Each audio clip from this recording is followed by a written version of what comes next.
Good morning, good morning, good morning. I am starting this vlog at 1:30 in the bath with gluten-free hot cross buns and a cup of tea because I slept until 11:30 and then dozed a bit longer.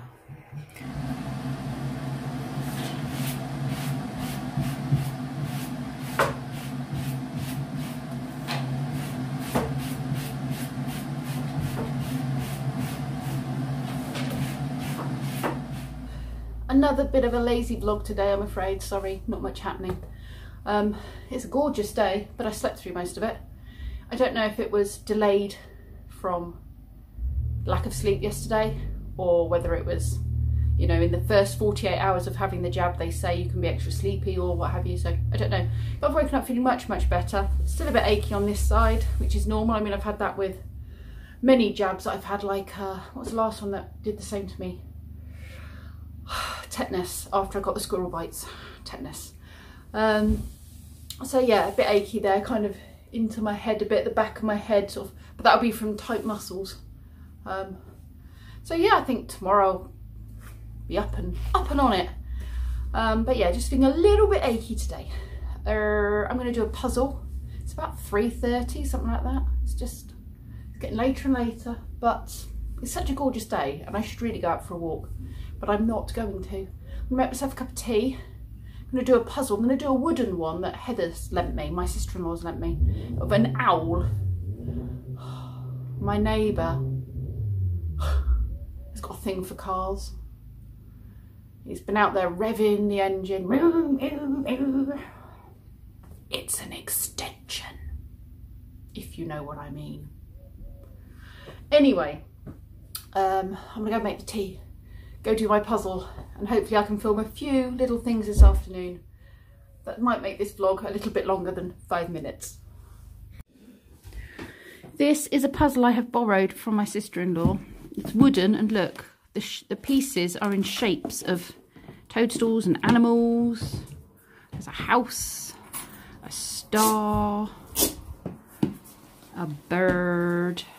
Oh look, self-opening banana. Yeah, the bananas are self-opening. I'd like a banana. No, I'll have a satsuma, please. Hedgehog. Soup. All sorts of things. All interesting little shapes. Looks like an owl. Another owl, maybe. Leaves, different types of leaves and berries. There's a rabbit. That looks like something curled up. Maybe. These are very badly designed shoes. Are they? What's wrong with your shoes? A boar. This. Flappy bits on them. A beaver. You're not thinking of putting any socks on with those? No. No. Okay. There's money in the pot. If you could grab some milk, that would be amazing. Thank you. Not a lot of money in the pot. There's a night might need to go upstairs then. Thanks. I am very much enjoying this puzzle. It's cool. I would definitely happily have one of these puzzles myself. I've borrowed this from Heather. It's very, I love the little pieces that are animals. It's very sturdy because it's all made of wood. It's beautiful as well, so that's a bonus. But yeah, I love it. It's lovely. That must go up there. Getting to the point now where I'm just slotting the last pieces in because I have done all the tricky bits.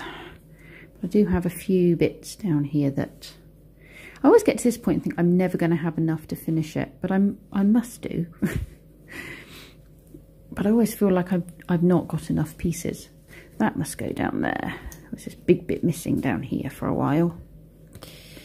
Anyway, I see there's a horse there. And that looks like it probably goes there. Goes that way up. Here we are. That piece goes in there.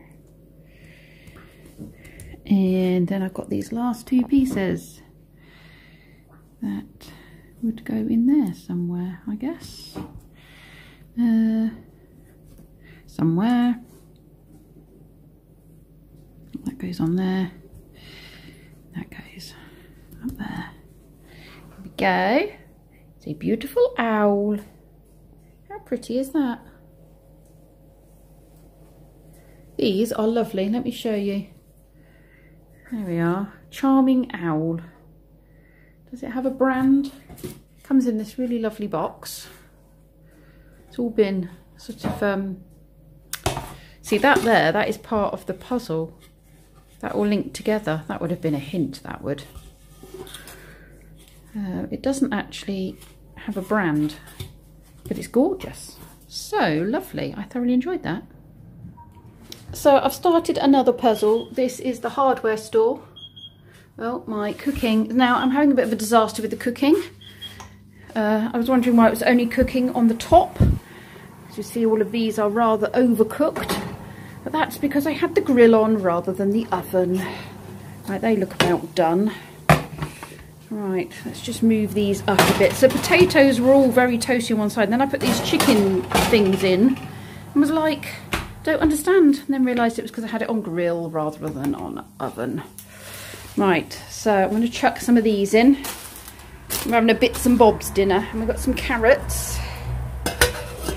Oh yeah, a bit of everything dinner.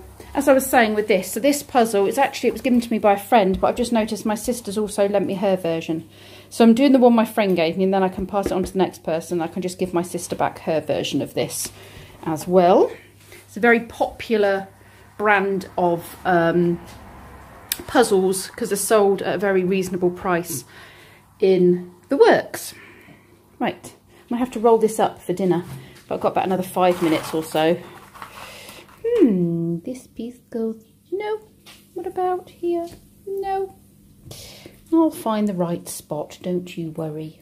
A bit of a mishmash dinner of bits and bobs from the freezer. Meatballs, chicken, pop of things, sausages, some veg. We didn't have a lot of fresh veg, so it's tinned mushy peas and some carrots and some roasties and bits. Some bits.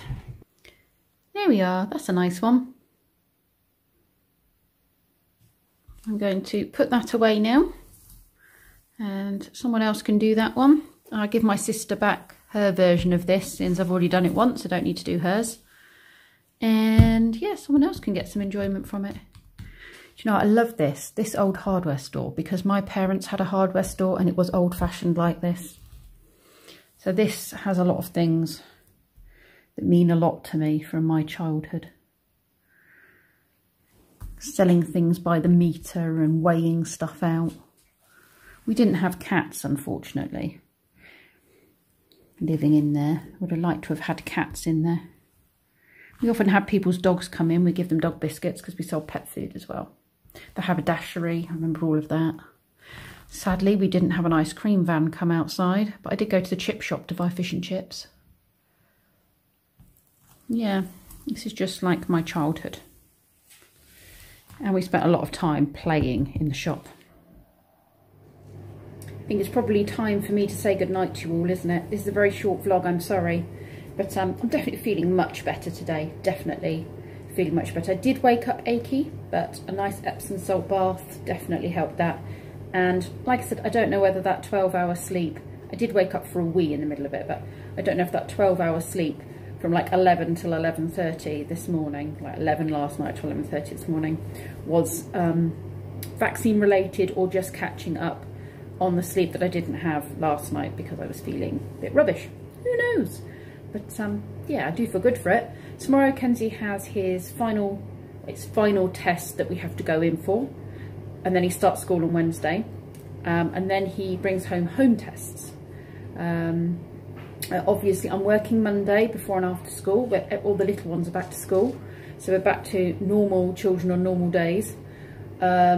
Tuesday and Wednesday I'm not working because it's my great uncle's funeral, so I'm driving up to Manchester to do that. But it might be a little bit of it. Well, it will be a van video because obviously I'll be travelling for 2 days and I'm not going to film funerals and stuff like that, obviously. So it'll be 2 days probably of van life, really. So that might make a nice change for you guys. And then back to work on Thursday. So I'm only doing, wow, it's going to be a very odd week work-wise. Hardly working at all this week. Thursday is normal. and then Friday I don't work.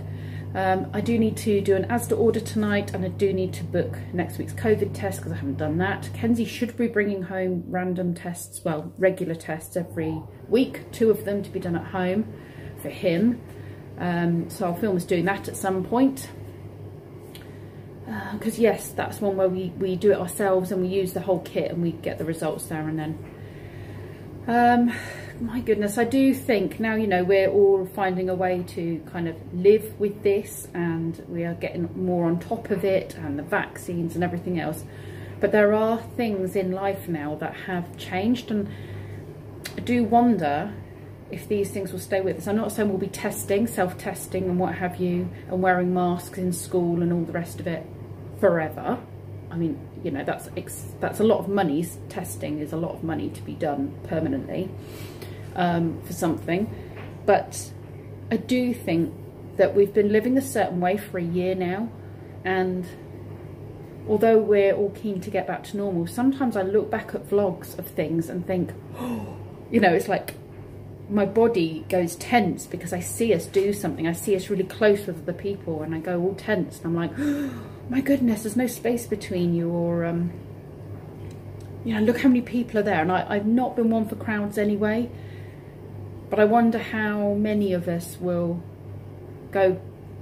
not completely go back to how we were, and how many of us will continue to wear masks, will continue to use hand sanitizer.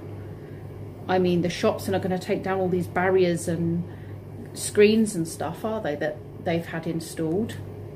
So I can't imagine we'll go to any shops now where there isn't some form of distancing between us and the people serving us. I don't know.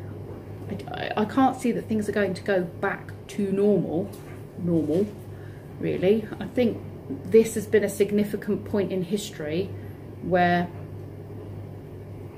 things have been forced to change for our safety for so long that in our minds, a lot of us, I think, will continue to some degree.